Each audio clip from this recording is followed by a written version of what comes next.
Hello, everyone, and welcome to a new program of the Frontline. I am honored today to host one of the most famous scholars, who is leading a study on quasi-state actor in the Middle East, Dr. Zakia Aqra. Dr. Zakia Aqra, she is a lecturer of international relations and foreign policy at the Department of the History of the University of Neapolis in Cyprus. And she has her PhD is about the title of her PhD is International Relations and Foreign Policy in the Middle East, PLO, Hezbollah, and KRG as a state-like actors. I'm very happy to host her today to discuss and to have her insightful explanation for the future of non-state actors in the Middle East, especially after the 7 Octobers. We would like to know what could be the future of non-state actors like KRG and Hamas and YPG and also Hezbollah in Lebanon. Dr. Zakia, welcome to our program. And please, could you tell us, how do you see the future of non-state actors since your PhD is about state-like actors as KRG and PLO and Hezbollah? Hello, everyone, and thank you, Professor Kardo Rached. It's a pleasure to be here. Well, the situation of the armed non-state actors, finished my PhD in the end of 2022, beginning of 2023, and 10 months later, we had October 7th. So, it was really interesting to see the different, to see the importance of these actors and to see the reaction to them. The role of armed non-state actors specifically, whether territorial, with a territorial, element or not, have been, a strong actor in the developments in the Middle East. The interesting situation is that we have a lot of different types of armed non-state actors, hence the ones that have a territorial character, the ones that have a capacity of foreign policy, the ones that have a capacity to actually rule. I prefer calling them state-like actors. Of course, there's the notion of quasi-state, but there's a lot of issues with that when it comes to organizations like Hamas and Hezbollah, which do not claim to be a state in themselves. So, it's we see the evolution of now we see, of course, the development, given that actors like Hezbollah and Hamas that were very central to having the state-like characteristics, having a full crackdown from Israel. We see KRG having issues with the central government in Baghdad. We see Rojava that used to, went from almost claiming a separate state to becoming an autonomous region to going back to a new agreement that would entail their full cooperation. So it seems, in first glance, the end of an era, at the end of the armed non-state actors. But I disagree. I think that we have, we have, and we're going to go case by case, and it will be very interesting to see. But even though structurally, especially given, the fact that now we have a crackdown on them, we have a new configurations happening in the Middle East, there seems to be a directed attack towards non-state actors and their direct diminishing or demise or weakening. I think all the factors that made them possible to exist in the first place are still there, but not the structural element. Structurally, right now, one could say that they have severe constraints. But if we look in each case, all these actors pre-existed the structural opportunities, but they emerged and became strong when the structural opportunity appeared. Okay, so I think that we are seeing, that these actors are going through a hard time, but I strongly believe that they will survive in the long run. I like this categorization. You mentioned that, for example, there is, of course, similarity between KRG and Hezbollah and Rojava and Hamas and other non-state actors. But as you mentioned that there are like structural differences between KRG and Hamas, for example. So my question could be, after collapsing of Hamas, we cannot wait for like domino effect that other non-state actors will collapse also, or no, it's because Hamas is totally different from the other actors.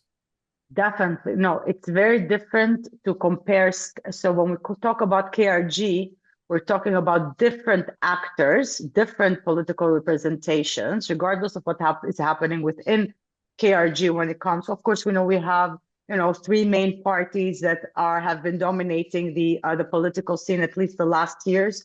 We have KDP, we have PUK, and we have the Quran movement. So, I mean, we have those parties and we have other smaller parties, but KRG tends to represent all those parties. Same thing with the PLO. PLO is an amalgam of parties. Of course, we have the domination of Fatah and particularly the wing of Mahmoud Abbas, but PLO is more encompassing, just like KRG organization with a territoriality and so forth. Now, Hamas, or even Hezbollah for that matter, they're part of a bigger project. In the case of Hamas, it's a part of the bigger project of the Palestinian question. And Hezbollah is part of the bigger question of Lebanon, okay, and not Iran. I would like to make that clear. What is happening, though, the crackdown or the attacks on Hezbollah and Hamas right now, and the efforts to dismantle them or to eradicate them from the map, it's not going to affect KRG and the PLO per se. They have different impact on this, and we can talk about that later. But Hamas, even though it will be eradicated as we knew it since 1987, all the factors that made Hamas exist are still there. So even if Hamas is gone, it will come back. But definitely, and that is a different story, we can look into them separately. Organizations like the PLO and KRG and even Rojava for that matter, the autonomous region, the Kurdish region in northeast Syria is, Syria is a different project in itself because it is also territorially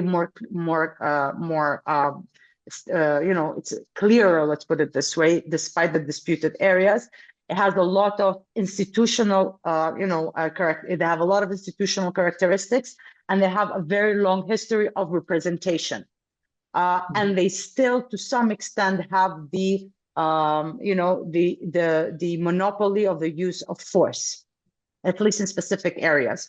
So definitely no.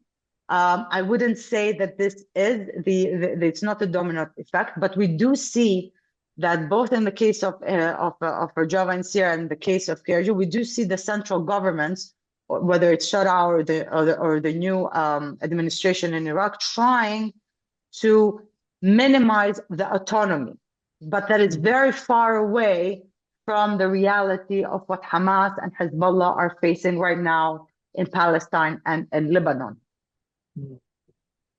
Great.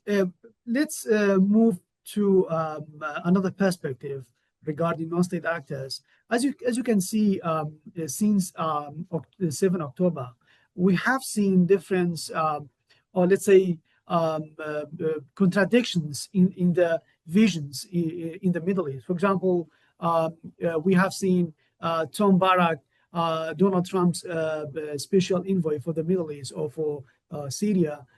He is also working on Iraq too. So he's kind for to have one state, one nation, one army, and that's on one hand. On the other hand, we have seen Israeli, they are more for fragmentation of the Syrian, for example. They are acting and they are trying to decentralize the state in Syria. So here we have kind of competing visions in the Middle East. So how do you see that the future of non-state actors among between these visions? I mean, Israeli on one side, U.S. on other side.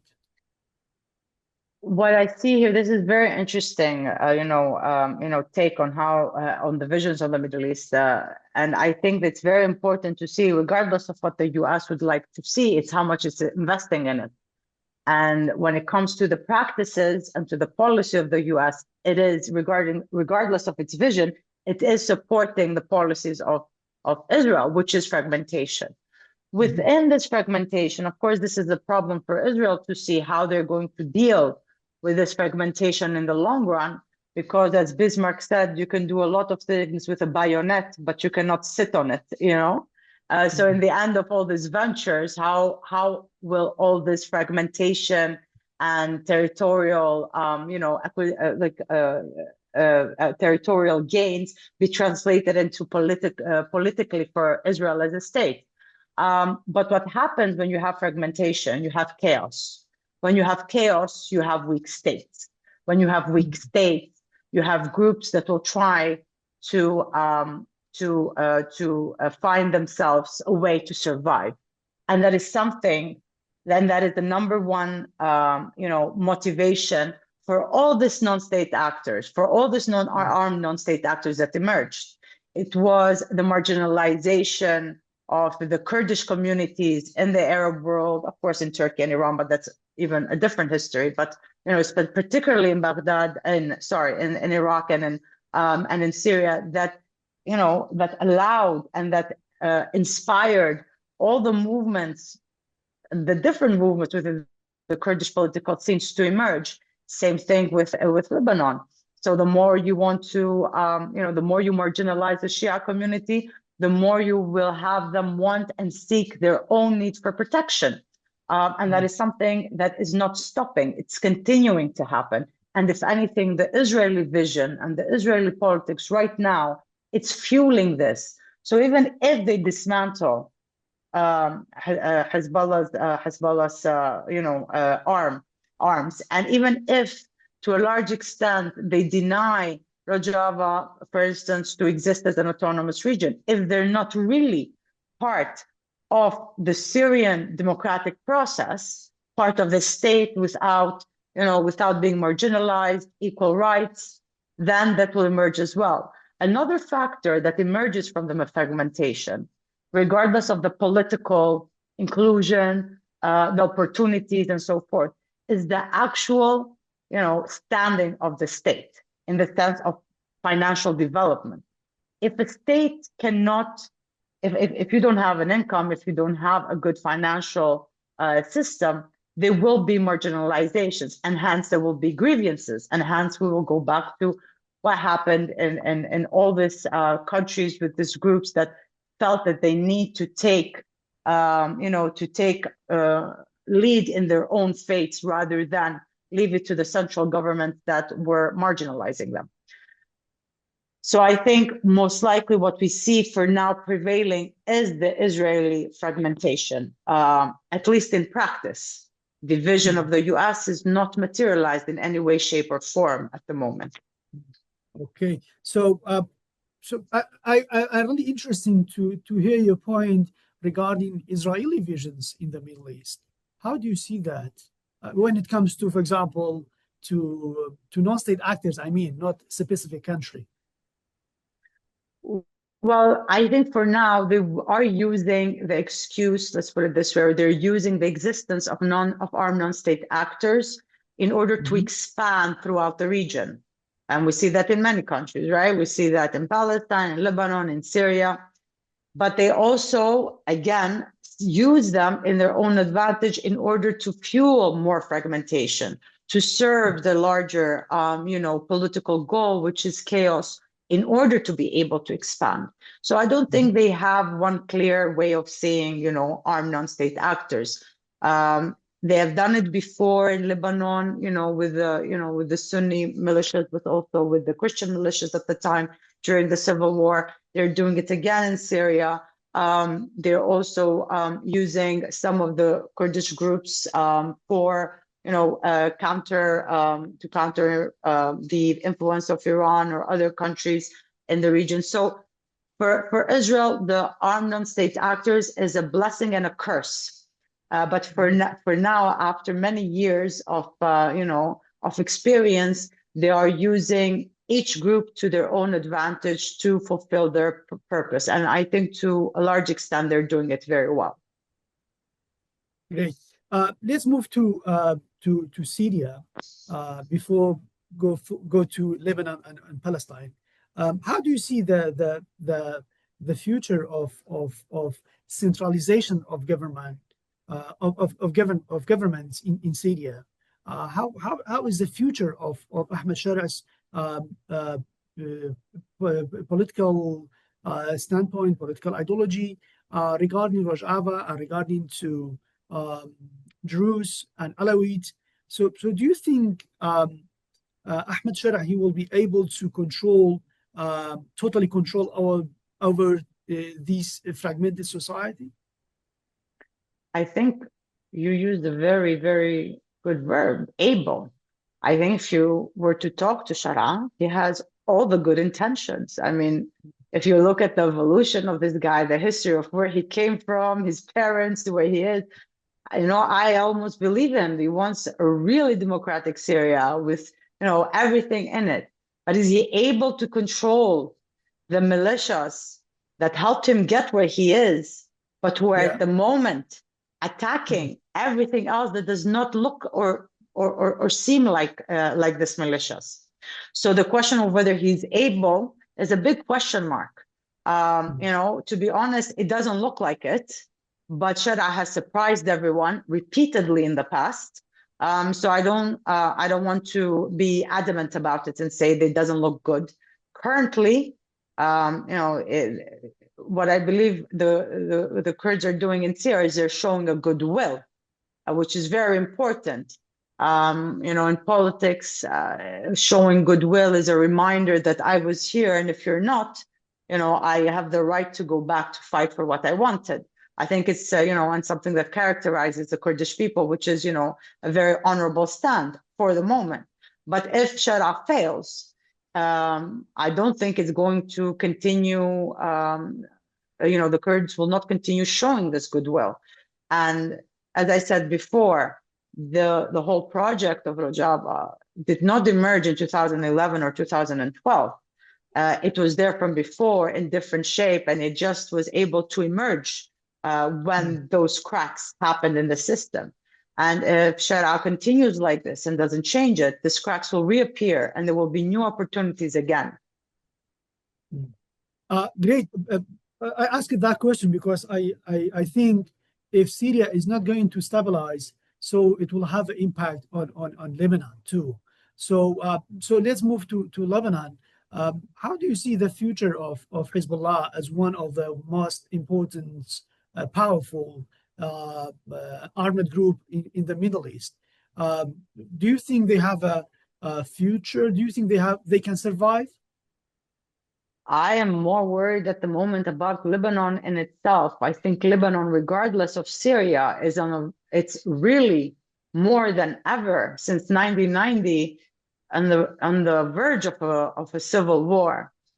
When the Israeli army invaded, did the boots on the ground in Lebanon, a lot of the people from the south, including Shia and Christian and other communities, were the ones who were able to leave or who could leave or were really forced to leave.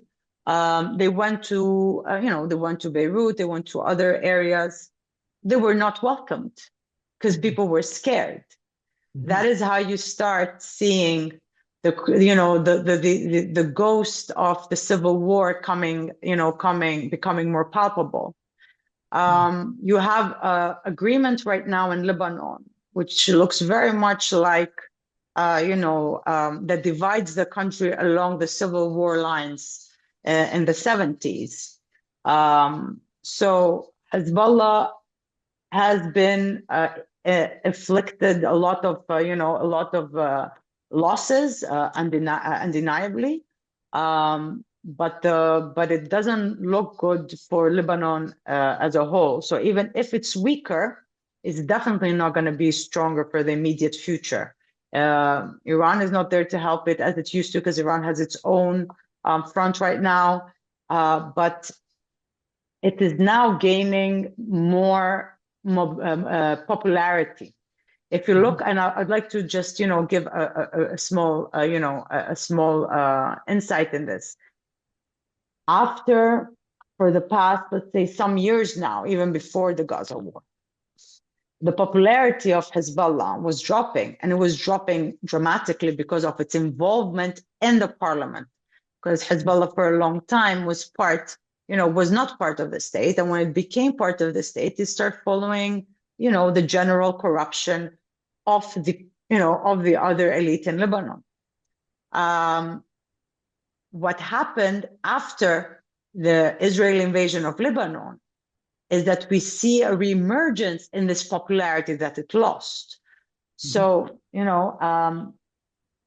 it's getting back one of the most important powers as an armed non-state actor, which is its mobilization power, which is its support. So even if it loses its arms today, loses its fighters tomorrow, Israel will make sure, at least, accidentally, that it will survive. And if you look at the agreement with Lebanon, the agreement with Lebanon and Israel has two problems. First is the notion that Israel will not leave until it deems, that Hezbollah has been, demolished totally. So even if Hezbollah is demolished, but Israel thinks it's not, it will keep its troops in Lebanon.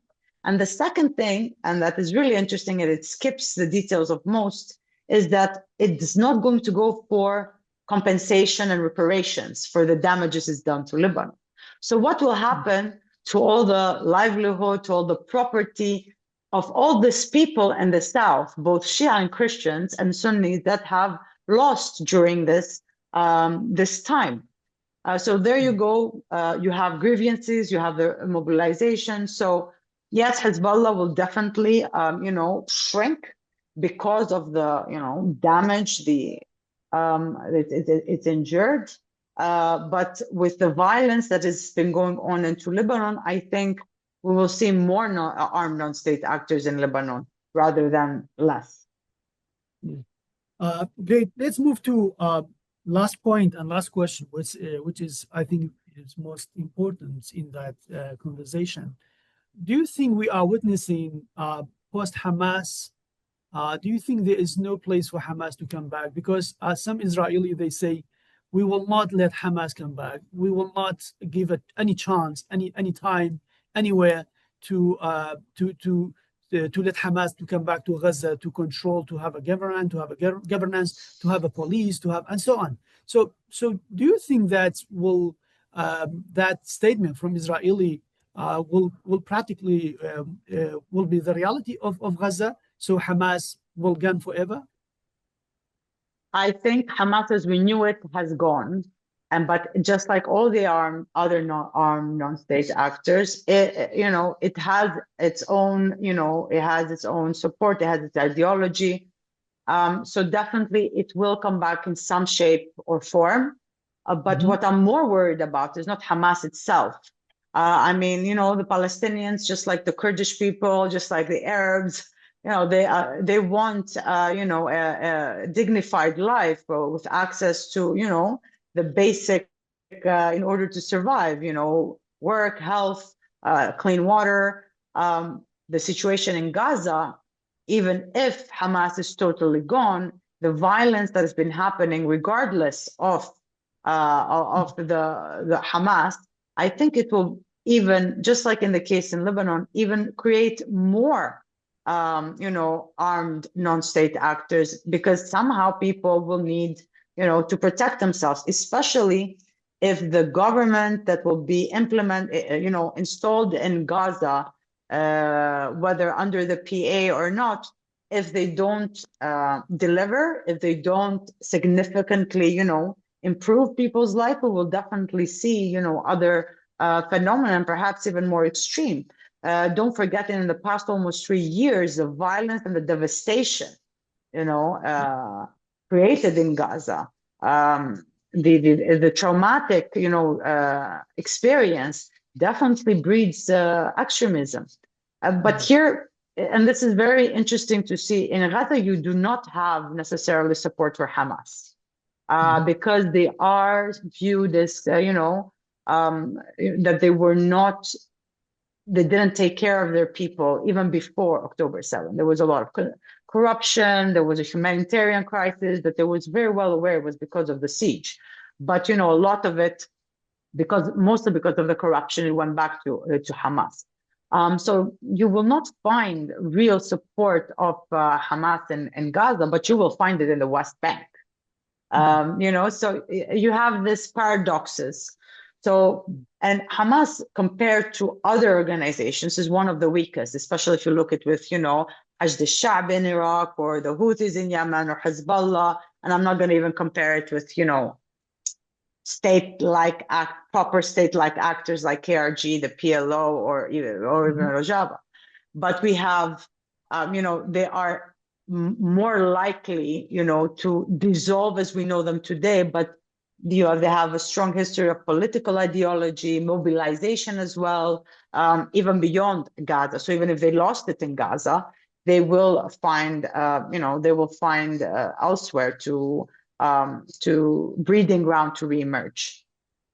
Thank you, Dr. Zakia. But please, that's my final point. Do you think we are going to have more extremism in Gaza, or the cycle of violence will be ended by, let's say, in a few, for the future, in the next few years?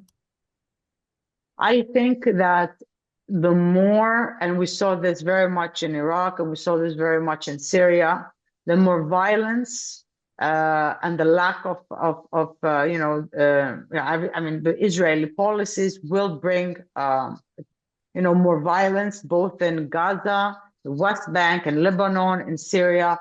It's inevitable. There is a direct connection between desperation and radicalization, if you will. So it's radicalization does not come from uneducated people. It does not come from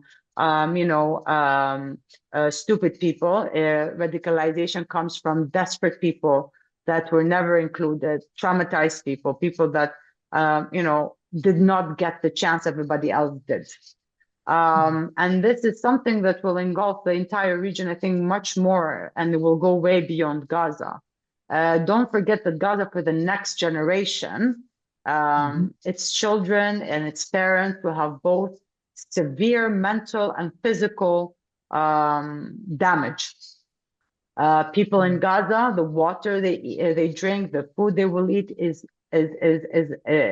by default not enough. Even if humanitarian help comes, you have an entire strip that is damaged. The sewages, the water is dirty. The starvation has already impacted everybody's health. So how they will emerge from this, once they get their health back, definitely, I don't think it's going to look good. People do not forget. They don't forget the dehumanization they endured. Thank you very much, Dr. Zakia. Thank you for your insightful explanation. I was so happy to host you today. That was very great discussion with you. And again, on behalf of Sbey Research and our team, thank you very much for joining us.